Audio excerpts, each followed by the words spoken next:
بسم اللہ الرحمن الرحیم۔ عقیدہ آخرت۔ پہلے باب کے اندر عقائد اسلام کے ضمن میں ہم نے سب سے پہلے عقیدہ توحید کو بیان کیا، عقیدہ توحید کا مفہوم، عقیدہ توحید کی ضرورت اور اس کی اہمیت، وجود باری تعالی، ان ساری چیزوں پر ہم بیان کر چکے۔ اس کے بعد عقائد کے باب میں دوسرا رسالت انبیاء کی ضرورت، انبیاء کی خصوصیات، ان چیزوں کو بیان کیا گیا۔ آج عقائد کے باب میں تیسری جو اہم ترین عقیدہ ہے وہ عقیدہ آخرت ہے، اس کا بیان کیا جائے گا، لیکن چند فطری اور عقلی سوالات پہلے ہو جائیں۔ انسان خوشی سے زیادہ غم، سہولت سے زیادہ تکلیف محسوس کرتا ہے، اور یہ بالکل ایک فطرتی بات ہے کہ جو چیز انسان کو جتنی زیادہ تکلیف پہنچاتی ہے اتنی ہی زیادہ اس کے خیالات کو حرکت میں لاتی ہے۔ جب کوئی چیز ہم کو حاصل ہوتی ہے تو اس کی خوشی میں ہم یہ سوچنے کی زحمت گوارا نہیں کرتے کہ یہ خوشی کہاں سے آئی، کیسے آئی اور کب تک رہے گی۔ لیکن جب ہم کوئی چیز ہم سے گم ہو جاتی ہے، کھو جاتی ہے، ہم سے واپس لے لی جاتی ہے، تو اس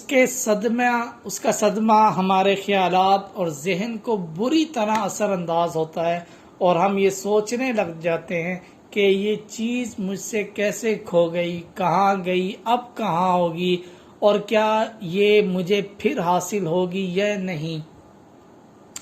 یہی وجہ ہے کہ زندگی اور اس کے آغاز کا سوال ہمارے لیے اتنا زیادہ اہمیت نہیں رکھتا جتنی اہمیت موت اور اس کے انجام کے سوال کو حاصل ہے۔ اگرچہ دنیا کی سرنگا رنگی اور اس میں خود اپنے وجود کو دیکھ کر ہمارے دل میں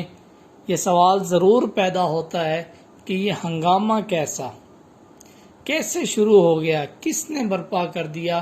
لیکن یہ سب فارغ وقت کی باتیں ہیں، اور گہری فکر رکھنے والے چند لوگوں کو چھوڑ کر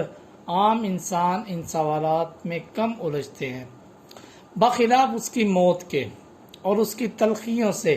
ہر شخص کا سامنا ہوتا ہے، اور ہر شخص کو زندگی میں بہت سے ایسے مواقع آتے ہیں جب وہ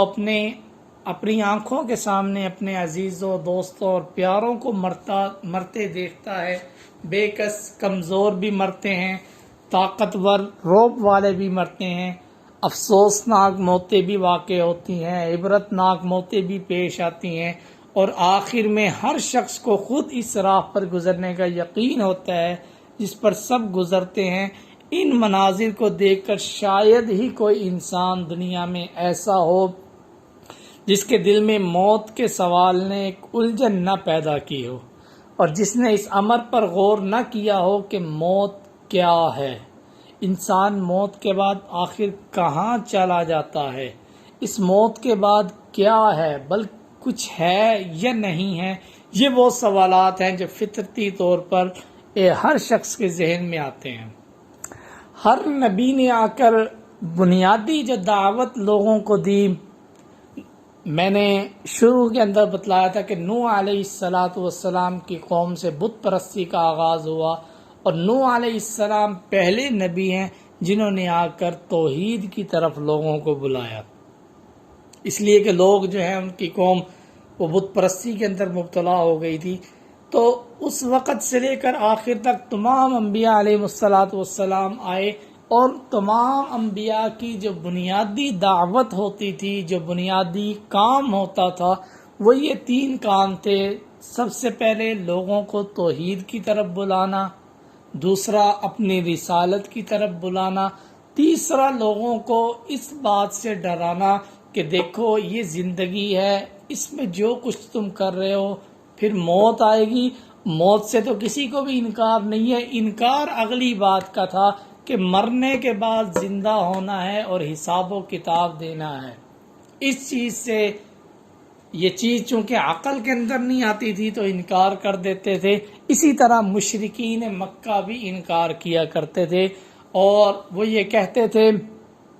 کہ جب ہم مر کر مٹی ہو جائیں گے، وہ سیدھا ہڈیاں ہو جائیں گے، تو تو کیا ہم پھر دوبارہ اٹھائے جائیں گے؟ اَإِذَا مِتْنَا وَكُنَّا تُرَابًا وَعِظَامًا أَإِنَّا لَمَبْعُوثُونَ، جب ہم مر کر مٹی ہو گئے، ہماری ہڈیاں بوسیدہ ہو گئی، أَإِنَّا لَمَبْعُوثُونَ، کہ ہم دوبارہ اٹھائے جائیں گے۔ اور بعض جگہ پر تو قسمیں اٹھا کر کہا کرتے تھے کہ ہم موت کے بعد نہیں اٹھائے جائیں گے۔ تو جس طرح مشرکین مکہ جس زور سے اس کا انکار کرتے تھے، اسی زور سے اللہ رب العزت قرآن کے اندر اسی انداز میں جواب دیتے تھے، اور یہ اسی طرح کہا گیا کہ قل ای وربی انہ لحق، اے پیغمبر کہہ دیجئے کہ مجھے میرے رب کی قسم یہ ہوگا، موت کے بعد دوبارہ اٹھایا جائے گا۔ تو یہ وہ چند سوالات ہیں جو کہ کافر کے ذہن میں بھی پیدا ہوتے ہیں، مسلمانوں کے ذہن میں بھی پیدا ہوتے ہیں، لیکن ان کا جواب ان کے پاس نہیں ہوتا۔ اور اب اسلامی تصور آخرت کیا ہے؟ اسلام کا تصور آخرت کیا ہے؟ اسلام نے ان تمام سوالات کو حل کیا ہے۔ یہ جو سوالات تھے کہ موت کیا ہے، مرنے کے بعد انسان کہاں چلا جاتا ہے، اور پھر مرنے کے بعد کیا ہوگا، کچھ ہوگا نہیں ہوگا، ان تمام سوالات کو اسلام نے حل کیا ہے۔ اور اس کے نزدیک، اسلام کے نزدیک، اس کا جواب یہ ہے کہ انسان کی دنیاوی زندگی دراصل اس کی آخرت کی زندگی کا ابتدائی باب ہے۔ یہ موجودہ زندگی عارضی ہے، اور وہ آخرت کی زندگی مستقل رہنے والی ہے۔ یہ زندگی کئی خامیوں سے بھرپور ہے، اور وہ آخرت کی زندگی مکمل معیاری ہے۔ وہ اپنے حقیقی نتائج اور ثمرات کے ساتھ وہاں ظاہر ہوگی، یعنی مرنے کے بعد ظاہر ہوگی۔ نمبر 2، جس طرح دنیا کی ہر چیز فرداً اپنی عمر رکھتی ہے کہ جس کے ختم ہو جانے کے بعد اس میں بگاڑ پیدا ہو جاتا ہے، اسی طرح پورا نظام عالم بھی ایک عمر ہے جس کے پورا ہونے کے بعد یہ نظام درہم برہم ہو جائے گا، اور کوئی دوسرا نظام اس کی جگہ لے لے گا، جس کے قوانین طبعی، نیچرل لاز، اس نظام کے قوانین طبعی سے مختلف ہوں گے۔ جیسے دنیا کے اندر بھی ایک دستور ہے کہ کوئی بھی چیز ہے،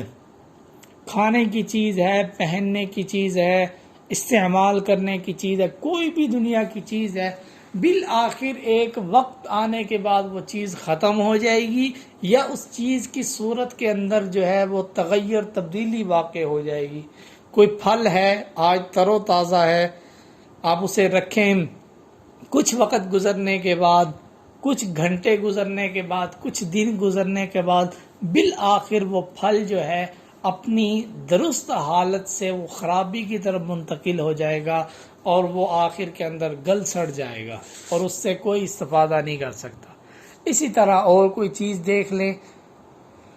آج سے ماضی کی طرف نگاہ دوڑائیں، اس دور کے اندر بڑی بڑی بلڈنگیں، بڑی بڑی چیزیں کا وجود نہیں تھا، لیکن آج ان ساری چیزوں کا وجود تھا۔ اس وقت ان لوگوں سے کہا جاتا کہ ایک ایسا دور آئے گا جس میں بڑی بڑی گاڑیاں ہوں گی، بڑی بڑی عمارات ہوں گی، تو وہ بھی ایسے انکار کر دیتے، جیسے ہم اب انکار کرتے ہیں کہ قیامت یا مرنے کے بعد یہ سارا کچھ ہوگا۔ تیسرا، اس سوال کا اسلام نے یہ جواب دیا کہ اس نظام کے درہم برہم ہونے کے پر ایک زبردست عدالت قائم ہوگی، جس میں انسان سے اس کے ہر عمل کا حساب لیا جائے گا۔ انسان کو اس روز پھر ایک نئی جسمانی زندگی ملے گی، اور وہ اپنے خدا کے سامنے حاضر ہوگا۔ اس کے تمام اعمال جو اس نے اپنی پہلی زندگی میں انجام دیے تھے، ٹھیک ٹھیک جانچے اور تولے جائیں گے، حق و انصاف کے ساتھ اس کے مقدمے کا فیصلہ کیا جائے گا۔ اچھے اعمال ہوں گے تو جزا ملے گی، برے اعمال ہوں گے تو سزا ملے گی۔ لیکن یہاں مادہ پرستوں کا نقطہ نظر اور اس کا علمی جائزہ بھی لینا ہے کہ مادہ پرست جو ہیں، جو یہ لوگ کہتے ہیں کہ ان ہؤلاء لیقولون، یہ لوگ کہتے ہیں ان ہی الا موتتنا الاولی وما نحن بمنشرین، سورۃ دخان کے اندر اللہ رب العزت ان کے اس اعتراض کو نقل کر رہے ہیں کہ یہ لوگ کہتے ہیں کہ صرف ہمیں پہلی مرتبہ یعنی ایک بار مرنا ہے، پھر نہیں ہمیں اٹھنا۔ اور سورۃ جاثیہ کے اندر کہتے ہیں وَقَالُوا مَا هِيَ إِلَّا حَيَاتُنَا الدُّنْيَا نَمُوتُ وَنَحْيَا وَمَا يُهْلِكُنَا إِلَّا الدَّهْرُ، لوگ کہتے ہیں ہماری زندگی تو بس یہ صرف اسی دنیا کی زندگی ہے، یہیں مرتے ہیں یہیں جیتے ہیں، وما یہلکنا، اور نہیں ہمیں ہلاک کرتا الا الدہر، مگر زمانہ ہمیں مار دیتا ہے۔ ان لوگوں کے نزدیک دنیا کا نظام جس طرح چل رہا ہے یوں ہی چلتا رہے گا، اس نظام میں ایسی پائیداری ہے کہ یہ کبھی ختم ہونے والا نہیں ہے۔ لیکن جو لوگ ایسا کہتے ہیں وہ یہ بات اس بنیاد پر نہیں کہتے کہ حقیقتاً موت کے بعد کچھ نہیں ہے، وہ فی الحقیقت یہ نظام کبھی ختم ہونے والا نہیں ہے، بلکہ دراصل انہوں نے محض اپنے حواس پر اعتماد کیا ہے اور یہ رائے اس لیے قائم کی ہے کہ موت کے بعد کی کوئی کیفیت ان کو محسوس نہیں ہوئی اور نظام عالم کے ختم ہونے کے کوئی آثار انہوں نے نہیں دیکھے۔ مگر کیا ہمارا کسی شے کو محسوس نہ کرنا اس کے انکار کے لیے کافی دلیل ہے؟ یہ ایک سوال ہم ان سے کرتے ہیں۔ ٹھیک ہے، تم نے موت کے بعد کی زندگی دیکھی نہیں ہے، صرف سنی ہے، اس کی حقیقت سے تم آگاہ نہیں ہو، کیا اس کی حقیقت سے نہ آشنا اور آگاہ نہ ہونا یہ اس کے انکار کی دلیل ہے؟ کیا ہمارا احساس ہی دراصل اشیاء کا وجود اور ہمارا کسی چیز کو محسوس نہ کرنا اس چیز کا واقعی نہ ہونا ہے؟ اگر ایسا ہے تو میں کہہ سکتا ہوں کہ جو چیز جس وقت میرے احساس میں آتی ہے دراصل وہ اسی وقت وجود میں آتی ہے، اور جب میرے حواس سے غائب ہو جاتی ہے دراصل وہ فنا ہو جاتی ہے۔ پھر جس دریا کو بہتا دیکھتا تھا وہ اسی وقت پیدا ہوا ہے جب ہم نے محسوس کیا اسے بہتا دیکھا، اور جب وہ میری نظروں سے اوجھل ہو گیا تو وہ ختم ہو گیا۔ کیا کوئی صاحب عقل میرے اس قول کو صحیح مانے گا؟ اگر نہیں تو کوئی صاحب عقل اس قول کو کیسے صحیح مان سکتا ہے کہ موت کے بعد کی کیفیت چونکہ ہم کو معلوم نہیں اس لیے موت کے بعد سرے سے کوئی کیفیت ہی نہیں ہے۔ لیکن زندگی بعد موت کا سوال محض ایک عقلی اور فلسفانہ سوال نہیں ہے، بلکہ ہماری عملی زندگی سے اس کا بہت گہرا تعلق ہے۔ دراصل ہمارے اخلاقی رویوں کا سارا انحصار ہی اس سوال پر ہے، کیونکہ اگر میرا یہ خیال ہو کہ زندگی جو کچھ ہے بس یہی زندگی ہے، یہی دنیاوی زندگی ہے اور اس کے بعد کوئی دوسری زندگی نہیں ہے، تو پھر میرا اخلاقی رویہ ایک طرح کا ہوگا۔ اگر میں یہ خیال رکھتا ہوں کہ اس کے بعد ایک دوسری زندگی بھی ہے جس میں مجھے اپنی اس زندگی کا حساب دینا ہے، وہاں میرا اچھا یا برا انجام میرے یہاں کے اعمال پر منحصر ہے، تو یقیناً میرے اخلاق کے طرز عمل بالکل ایک دوسری ہی طرح کا ہوگا۔ اس کی مثال سمجھیے گا، اس کی مثال ایسی ہے کہ جیسے ایک شخص یہ سمجھتے ہوئے سفر کر رہا ہے کہ اسے بس لاہور سے کراچی تک جانا ہے، اور کراچی پہنچ کر نہ صرف یہ کہ اس کا سفر ہمیشہ کے لیے ختم ہو جائے گا، بلکہ وہاں پولیس اور عدالت اور اس کی طاقت کی پہنچ سے باہر ہوگا، تو اس سے کسی قسم کی پوچھ گچھ کر سکتی ہے۔ برعکس اس کے ایک دوسرا شخص یہ سمجھتا ہے کہ لاہور سے کراچی تک کا تو اس کی سفر صرف ایک منزل ہے، اس کے بعد وہ ایک ایسے ملک میں ہوگا جہاں کا حکمران وہی ہے جو پاکستان کا حکمران ہے، اور اس حکمران کے دفتر میں میرے اس کارنامے کی خفیہ فائل موجود ہے جو میں نے لاہور میں انجام دیا، وہاں میرے ریکارڈ کو جانچ کر فیصلہ کیا جائے گا کہ میں اپنے کام کے لحاظ سے کس درجے کا مستحق ہوں۔ ایک اور عقیدہ ہے عقیدہ تناسخ، یہ ہندوؤں کا عقیدہ ہے، اس پر بھی تھوڑی سی بات ہو جائے۔ بعض لوگوں کا خیال ہے ہندوؤں وغیرہ کا کہ موت کے معنی بالکل ختم ہو جانے کے نہیں ہیں، بلکہ محض جسم تبدیل کرنے کے ہیں، کہ روح اس جسم سے جدا ہونے کے بعد کوئی دوسرا جسم اختیار کرتی ہے اور وہ دوسرا جسم اس قابلیت کے لحاظ سے ہوتا ہے جو انسان نے اپنی پہلی زندگی میں اپنے اعمال، اپنے رجحانات سے حاصل کیا ہوتا ہے۔ آپ لوگوں نے فلم و ڈراموں کے اندر دیکھا ہوگا کہ کوئی انسان مرتا ہے، مرنے کے بعد پھر اس کا دوسرا جنم ہوتا ہے۔ تو ہندوؤں کا یہ عقیدہ ہے کہ انسان جب مرتا ہے تو جسم پر موت واقع ہوتی ہے، جبکہ روح پر موت واقع نہیں ہوتی۔ روح ایک جسم سے نکل کر دوسرے جسم کے اندر داخل ہو جاتی ہے۔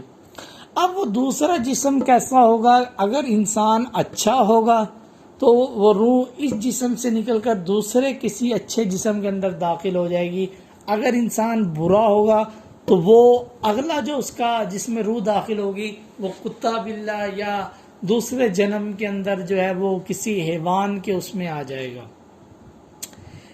لیکن یہ کہ یہ صرف ان کی عقل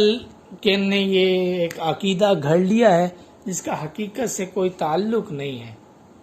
اور یہ تناسخ کا چکر ایسا ہے جس کا کوئی آغاز ہی قرار نہیں دیا جا سکتا۔ انسان ہونے کے لیے لازم ہے کہ اس سے پہلے نباتات اور حیوان ہو،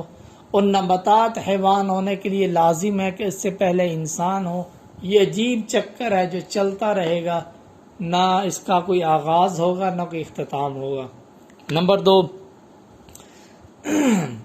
اگر تناسخ کا چکر ازلی اور ابدی ہے تو ماننا پڑے گا نہ صرف وہ روح جو بار بار شکلیں بدلتی ہے، بلکہ وہ مادے جو یعنی نباتات، جانور، انسان بھی جو ان ارواح کو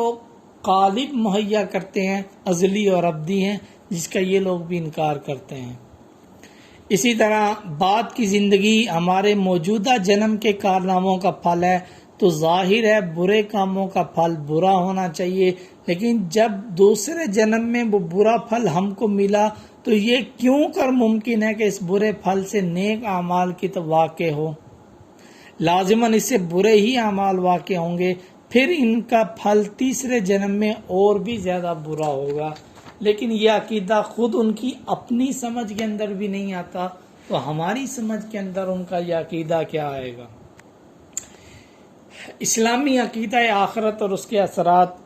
سوالات کے ان 2 غیر مطمئن جوابات کے بعد ہم تیسرا حل زیر بحث ہے جو اسلام پیش کرتا ہے۔ ایک تو وہ لوگ ہیں جنہوں نے مادہ پرست ہیں، جن کا نقطہ نظر یہ ہے کہ بس ہم دنیا ہی ہماری زندگی ہے، جب مر گئے تو بس ختم ہو گئے۔ دوسرا یہ تناسخ جو ہندوؤں کا عقیدہ ہے کہ جسم مرتا ہے، روح نہیں مرتی ہے، روح ایک جسم سے نکل کر دوسرے جسم کے اندر منتقل ہو جاتی ہے۔ اب ہم آتے ہیں اسلام کے عقیدہ آخرت کی طرف کہ اسلام کا عقیدہ آخرت کیا ہے۔ اسلام کے نزدیک جیسے ابتداءً اشارہ کیا گیا، اس بنیادی فطری سوالات کے جواب یہ ہے کہ ایک دن اللہ تعالیٰ تمام عالم اور اس کی تمام مخلوقات کو مٹا دے گا۔ یہ دنیا کی عارضی زندگی ہے اور ختم ہو جانے والی ہے۔ نمبر 2، پھر وہ سب کو ایک دوسری زندگی بخشے گا اور سب خدا کے سامنے حاضر ہوں گے۔ نمبر 3، تمام لوگ اپنی دنیاوی زندگی میں جو کچھ کیا ہے اس کے پورے نامہ اعمال خدا کی عدالت میں پیش ہوگا۔ نمبر 4، اللہ تعالیٰ ہر شخص کے اچھے اور برے اعمال کا وزن فرمائیں گے۔ جس کی بھلائی خدا کی میزان میں برائی سے زیادہ وزنی ہوگی اس کو بخش دے گا، جس کی برائی کا پلہ بھاری رہے گا اسے سزا دے گا۔ یہ ہے فطری سوالات کا وہ جواب جسے اسلام عقیدہ آخرت کا نام دیتا ہے۔ یہ وہ مذہب ہے جسے انبیاء علیہ السلام نے پیش کیا، اور قرآن مجید اسی مذہب کا پرزور حامی ہے، بلکہ قرآن مجید کا شاید ہی کوئی صفحہ ایسا ہو جو اس عقیدہ آخرت کے ذکر سے خالی ہو۔ سوال یہ ہے کہ موت کے بعد کوئی زندگی ہے یا نہیں؟ ان باتوں سے تعلق رکھتا ہے یہ سوال ان باتوں سے تعلق رکھتا ہے جو ہمارے حواس اور محسوسات کی حدود سے باہر ہیں۔ ہم جو کچھ محسوس کرتے ہیں وہ صرف اس قدر ہے کہ ایک شخص جو چند لمحے قبل سانس لیتا ہے اور اپنے ارادے سے حرکت کرتا ہے، اب زندگی کی تمام نشانیوں سے محروم ہو گیا اور اس کے جسم سے کوئی ایسی شے غائب ہوگی جس نے اس ٹھوس حرکت اور نشو و نما سے محروم مادے کو پھلنے پھولنے اور حرکت کی قوت دے رکھی تھی، اب وہ نکل گئی، جسے ہم روح کہتے ہیں۔ اس کے بعد آخری چیز یہ ہے کہ عقیدہ آخرت کا انسانی زندگی پر کیا اثرات ہے، انفرادی اور اجتماعی دونوں زندگیوں پر عقیدہ آخرت کا اثرات کیا ہیں۔ لیکن اس سے پہلے ہم ذرا کچھ قرآنی استدلالات کو دیکھ لیں کہ قرآن مجید جو ہے عقیدہ آخرت کے بارے میں کیسے اشارہ کرتا ہے اور کیسے جو ہے وہ لوگوں کو غور و فکر کی دعوت دیتا ہے۔ چنانچہ سورۃ الاعراف آیت نمبر 185 کے اندر اللہ رب العزت فرماتے ہیں، اولم ينظروا فی ملکوت السماوات والارض، کیا ان لوگوں نے آسمانوں اور زمین کے انتظام پر غور نہیں کیا؟ گویا اشارہ کیا گیا کہ اگر تم آنکھیں کھول کر ان نشانات کو دیکھو جو شب و روز تمہارے سامنے پیش ہو رہے ہیں، تو پھر انہی نشانیوں میں سے اس چیزوں کو پیش کرتا ہے جو سب سے زیادہ نمایاں ہے، اور اس سے اس نتیجے سے پہنچتا ہے کہ جس بات کو تم عقل کے تقاضوں کے خلاف سمجھ رہے ہو کہ تمہاری عقل اور اندازوں سے دور ہو سکتی ہے، مگر حقیقت میں ناممکن ہے۔ انسان عقیدہ آخرت کا انکار عقل کے زور پر کرتا ہے، جبکہ اللہ رب العزت فرماتے ہیں کہ آسمانوں اور زمین کے انتظام کی طرف غور نہیں کیا۔ اسی طرح سورۃ النازعات آیت نمبر 27 کے اندر اللہ رب العزت فرماتے ہیں، اَأَنتُمْ أَشَدُّ خَلْقًا أَمِ السَّمَاءُ بَنَاهَا، کیا تم لوگوں کی تخلیق زیادہ سخت کام ہے یا آسمان کی اللہ رب العزت نے اسے بنایا؟ تخلیق کے لحاظ سے اللہ رب العزت سوال کر رہے ہیں کہ انسانوں کی تخلیق زیادہ مشکل کام تھا یا یہ آسمان اور زمینوں کی تخلیق کرنا زیادہ مشکل تھا؟ جبکہ اللہ رب العزت نے آسمان اور زمین کو بنایا تو پھر اللہ رب العزت انسان کو دوبارہ بھی پیدا فرما سکتے ہیں۔ سورۃ فصلت آیت نمبر 39 کے اندر اللہ رب العزت فرماتے ہیں کہ وَمِنْ آيَاتِهِ أَنَّكَ تَرَى الْأَرْضَ خَاشِعَةً فَإِذَا أَنزَلْنَا عَلَيْهَا الْمَاءَ اهْتَزَّتْ وَرَبَتْ، اس کی نشانیوں میں سے ایک یہ ہے کہ تو زمین کو دیکھتا ہے کہ سونی پڑی ہے، بالکل سوکھی ہوئی ہے۔ فَإِذَا أَنزَلْنَا عَلَيْهَا الْمَاءَ اهْتَزَّتْ وَرَبَتْ، پھر جہاں ہم نے پانی برسایا وہ جناب زمین لہر اٹھی اور لہرانے لگی اس پر۔ ان الذی احیاها لمحیی الموتى، تو جس طرح ہم نے مردہ زمین کو زندہ کر دیا اسی طرح ہم مردے کو بھی زندہ کریں گے۔ انہ علی کل شیء قدیر، بے شک وہ ہر چیز پر قادر ہے۔ سورۃ الحج آیت نمبر 5 کے اندر اللہ رب العزت فرما رہے ہیں، ان کنتم فی ریب من البعث فانا خلقناکم من تراب، اگر تم کو مرنے کے بعد زندہ کیے جانے میں شک ہے تو تمہیں معلوم ہو کہ ہم نے مٹی جیسی بے جان شے سے تم کو پیدا کیا۔ انسان کی حقیقت کیا ہے؟ انسان مٹی سے پیدا ہوا، خلقکم من تراب، مٹی سے پیدا کیا، ثم من نطفۃ،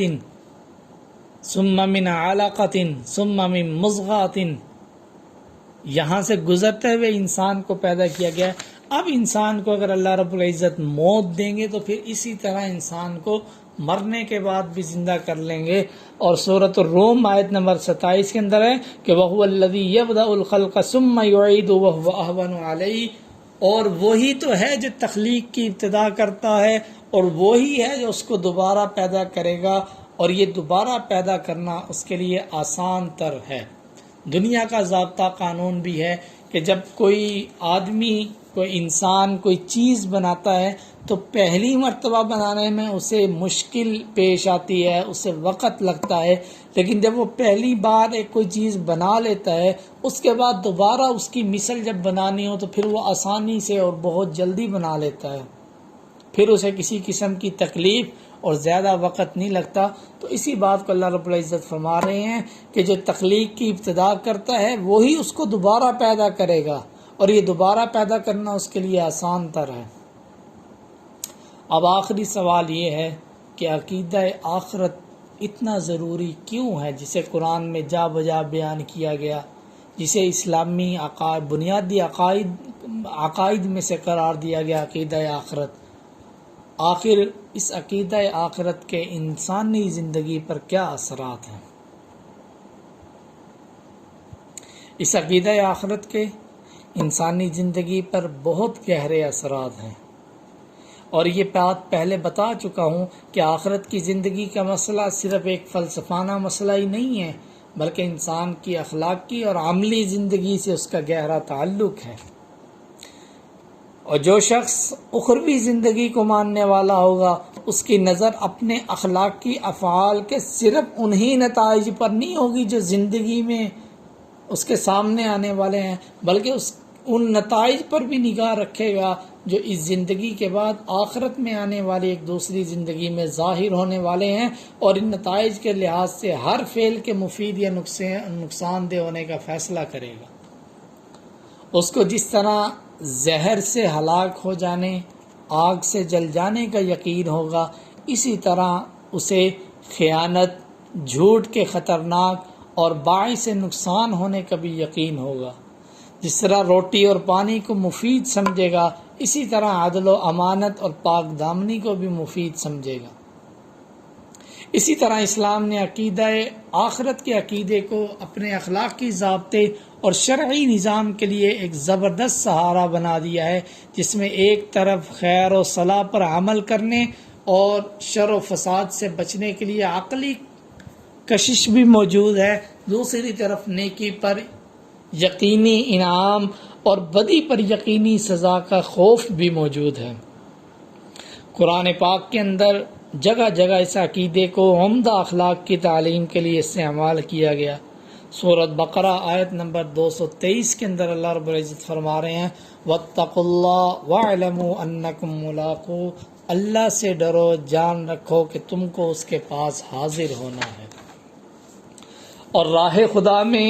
سرفروشی اور قربانی کے لیے بھی عقیدہ آخرت ابھارتا ہے، اور ساتھ ہی یہ یقین دلایا جاتا ہے کہ اگر تم مارے جاؤ گے تو حقیقت میں مر نہ جاؤ گے بلکہ ہمیشگی کی زندگی پاؤ گے۔